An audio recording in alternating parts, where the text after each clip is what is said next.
Bonjour à tous, c'est David de Guilhem TV, bienvenue dans cette nouvelle vidéo. Aujourd'hui, je vais vous donner mon avis sur le Nutri-Score et l'appli sur mobile Yuka. On va également parler de l'indice SIGA. Alors le Nutri-Score, c'est quoi? C'est quelque chose qui a été mis en place pour évaluer la bonne qualité nutritionnelle des aliments. Donc ça se présente sous forme de lettres, de A à E avec une couleur, du vert au rouge.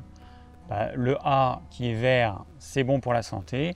Le E qui est rouge, c'est mauvais pour la santé. En gros, c'est ça. Bon, alors ce qu'il faut savoir, c'est que pour calculer cette valeur, il y a un certain nombre de paramètres qui vont être pris en compte.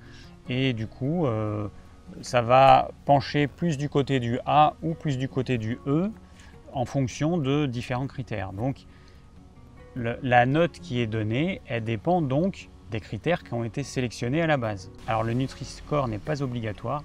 Les industriels sont encouragés à l'utiliser, mais forcément, il y en a qui ne vont pas l'utiliser parce qu'ils savent que ça ne va pas forcément être top pour leurs produits, en tout cas dans un premier temps. Sur l'application Yuka, donc YUKA, si vous l'installez, vous allez pouvoir flasher, scanner les codes barres des produits et donc vous allez avoir une note qui va apparaître avec certaines indications. Et cette note est censée refléter si c'est un bon aliment ou un mauvais aliment. Alors, qui définit si c'est un bon ou un mauvais aliment? Voilà, c'est un algorithme. Et c'est des personnes qui ont défini que telle chose c'était bon et telle chose c'était pas bon. Si vous mangez des produits industriels, ce que je déconseille, puisque moi je conseille de manger des produits bruts et de cuisiner, mais si vous achetez des produits industriels, vous allez pouvoir scanner les codes barres et voir si le produit que vous achetez est considéré comme étant bon ou pas. Alors ça rassure certaines personnes, il y a des gens qui trouvent que c'est super cette application Yuka. Alors personnellement, le Nutri-Score et l'appli Yuka, c'est vraiment des gadgets et pour moi ça ne sert pas à grand chose. Parce que en fait les gens, ils vont utiliser les notes qui vont être mises sur les emballages sans réfléchir à savoir si le produit est bon ou pas en regardant par exemple la composition et ils vont se fier à cette note. Alors ce qui se passe, ça va être très simple. Dans un premier temps, les industriels, ils n'en voulaient pas, ils ont été surpris, donc forcément il y a tout un tas de leurs produits qui vont avoir une mauvaise note. Sauf que ce qui va se passer, c'est que les industriels ils vont s'adapter. Ils savent très bien rendre un produit moins gras, moins salé, moins sucré, ils savent très bien faire. Et du coup, ils vont changer leur formule. Ils vont utiliser des additifs, donc ils vont remplacer par exemple certains gras par certains additifs. Ils vont avoir une note qui va augmenter. Le consommateur qui va acheter ce produit-là, qui aura une bonne note, mais qui sera bourré d'additifs, il va se sentir rassuré. Il n'empêche que ce produit-là, ce sera toujours une cochonnerie, peut-être même une cochonnerie encore pire. Alors on a vu ça avec les cosmétiques, on a fait la chasse aux parabènes. Du coup, ils ont été supprimés de certains cosmétiques. Il y avait marqué en gros « garantie sans parabènes ». Et puis on a vu des cosmétiques dans lesquels il y avait d'autres substances qui ont été remplacées. Et la question à se poser, c'est est-ce que ces substances, elles sont moins nocives ou est-ce qu'elles sont plus nocives? Et il y a par exemple une substance qui s'appelle le méthylisothiazolinone, un truc comme ça. Je vais le marquer. Et ça, c'est un conservateur qui est extrêmement nocif, qui est 100 fois plus nocif que les parabènes. Et résultat, les dermatologues ont vu le cas d'allergie à cause de cette substance grimper en flèche depuis que les parabènes ont été interdits et donc depuis que cette substance a été rajoutée dans les cosmétiques. Donc c'est pour ça qu'il faut se méfier. On va retirer une substance, on va avoir en gros garantie sans, et puis le consommateur il oublie souvent de se poser la question, ok c'est garantie sans, mais si on a enlevé les parabènes ou si on a enlevé telle substance, on l'a remplacée par quoi? C'est ça qu'il faut se poser comme question. Et donc dans l'alimentation, ça va être exactement pareil. On va enlever du bon gras ou du mauvais gras, parce que de toute façon, ça amène une mauvaise note. On va remplacer par tel additif qui va permettre d'obtenir à peu près la même texture. Et puis on aura une meilleure note. Et puis le consommateur qui va acheter aveuglément en se focalisant sur cette note, et encore une fois, il va se faire avoir. Donc pour moi, le Nutri-Score, c'est vraiment un truc pour rendre les gens plus bêtes en fait.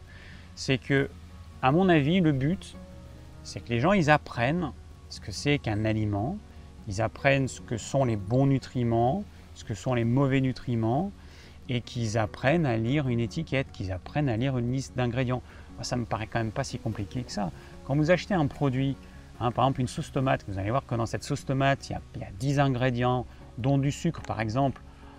Je sais pas, mais bon, c'est quand même pas compliqué de se rendre compte qu'il y a peut-être un problème. Si vous faites une bonne sauce tomate avec des tomates bien mûres, vous n'avez pas besoin de rajouter du sucre.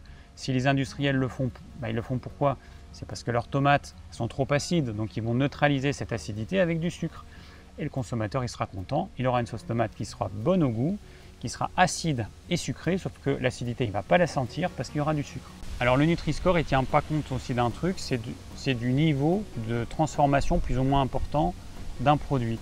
Donc il y a des produits bruts, par exemple si vous achetez de l'huile d'olive de première pression à froid, c'est juste l'olive qui a été écrasée à froid, et on en récolte l'huile qui est ensuite filtrée, et c'est tout. Donc là c'est un produit qui a été très peu transformé. Par contre, si vous achetez une barre chocolatée avec des substances qu'on ne trouve pas dans le commerce, des amidons modifiés, du dextrose, tout un tas de trucs, des acides gras hydrogénés, ça c'est un produit qui est ultra transformé. Ce sont des choses qui n'existent pas dans la nature. Ce sont des substances qui ont été fabriquées par les industriels parce que c'est des matières premières qui vont se conserver longtemps, c'est des matières premières qui sont pas chères, c'est des matières premières qui vont amener la texture qu'ils veulent. Voilà, donc c'est fait uniquement pour les industriels, c'est pas fait pour nous, parce que nous ça va nous rendre malades. Eux, en tout cas, ça va leur permettre de faire des produits pas chers, qu'on va aimer, et voilà. Et donc c'est très bien pour les industriels. Donc le Nutri-Score ne tient pas compte du niveau de transformation plus ou moins important du produit. Pour voir ça, il y a ce qu'on appelle l'indice SIGA, S-I-G-A. Il y a une note qui est assignée au produit pour définir si ce produit il a été plus ou moins transformé ou pas. Voilà, donc je ne vais pas aller plus loin. Mon but, c'est pas de creuser le Nutri-Score, ni l'application Yuka, ni l'indice SIGA. Bon, c'est juste pour donner mon avis, pour dire qu'encore une fois, c'est un truc à la con, hein, il n'y a pas d'autre mot.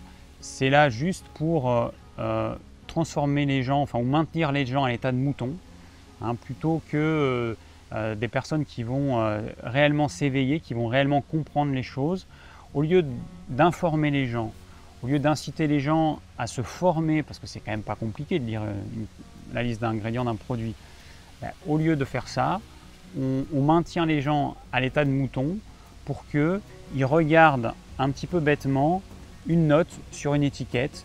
Ils vont acheter un produit, ils vont le prendre en rayon, ils vont voir une bonne note, ils vont l'acheter, ils vont le consommer, pensant un peu naïvement que ça va être bon pour eux, alors qu'en fait ce sera une cochonnerie, comme la plupart des produits industriels qui sont actuellement vendus. Et voilà, et c'est des gens qui vont se rendre malades, qui ne comprendront pas pourquoi, parce qu'ils auront pourtant consommé des produits qui étaient supposés être bons pour la santé. Et moi, le Nutri-Score, il n'est pas sur les produits que j'achète. Enfin, en tout cas, sur la plupart des produits que j'achète. Quand j'achète du poisson frais, quand j'achète de la viande fraîche, quand j'achète des légumes frais, des fruits frais, il n'y a pas le Nutri-Score. Après, on va le trouver, quand j'achète une bouteille d'huile d'olive, on peut le trouver. Quand je vais acheter certaines céréales, certaines légumineuses, franchement, je ne vais pas regarder parce que moi, j'achète des produits bruts. Donc, je vais acheter des lentilles corail. Je ne vais pas acheter un plat préparé à base de lentilles corail.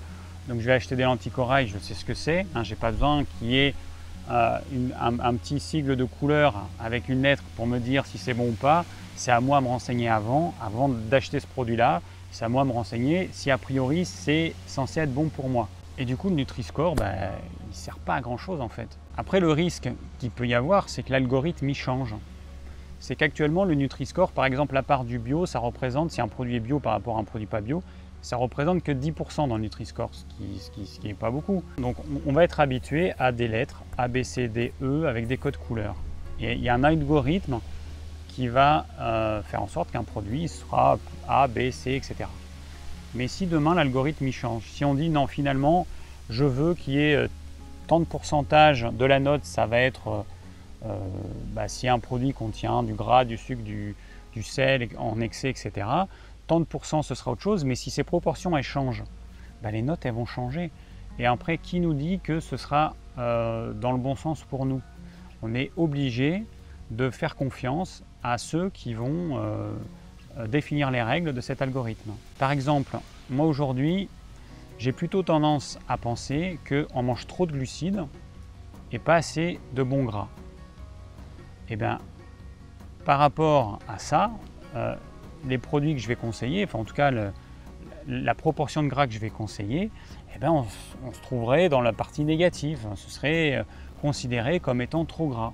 De la même façon qu'aujourd'hui on considère les acides gras saturés comme étant nocifs pour la santé. Alors qu'aujourd'hui, on sait qu'il n'y a pas d'études qui ont montré que c'était nocif.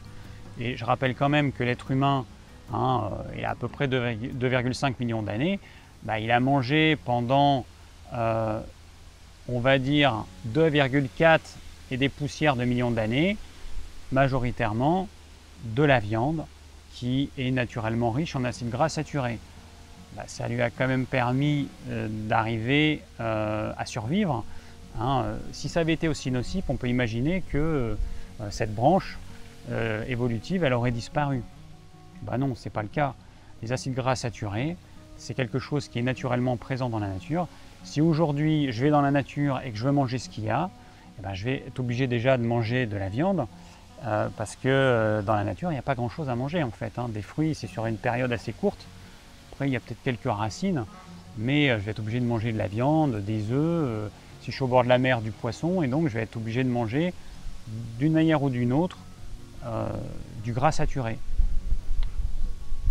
Je pense que la nature est bien faite, que notre corps est bien fait, et que si la nature nous donne à manger du gras saturé, c'est que notre corps il peut tout à fait le gérer. Donc ça, c'est mon avis personnel. Après, il se trouve qu'en 60 ans d'études, il n'y a pas réellement d'études qui ont montré que les acides gras saturés posaient problème. Les rares études, c'était le cas où les gens prenaient des acides gras saturés avec des glucides. Mais quand on enlève les glucides, à ce moment-là, ça ne pose plus de problème. Et on se rend compte aujourd'hui que c'est l'association de glucides plus certains lipides qui va poser problème, et non pas les lipides en eux-mêmes. Je ferme la parenthèse là-dessus. Et donc, voilà, en résumé, le Nutri-Score, pour moi, c'est vraiment c'est un truc qui ne sert à rien en fait. C'est un truc qui ne sert à rien et qui même, je pense, pourra induire les gens en erreur, pensant bien manger, pensant manger des choses bonnes pour eux. En fait, ils vont manger des cochonneries, simplement parce que les industriels auront changé leur formule pour avoir une bonne note, tout simplement. Merci d'avoir suivi cette vidéo. J'espère qu'elle vous aura plu et qu'elle vous aura permis de vous ouvrir un petit peu les yeux sur le Nutri-Score, l'application mobile Yuka. Si vous avez des questions, n'hésitez pas à les laisser en commentaire. Et si vous désirez recevoir gratuitement mes conseils pour une alimentation saine, cliquez sur le lien ci-dessous. Et je vous dis à très bientôt pour de nouvelles vidéos.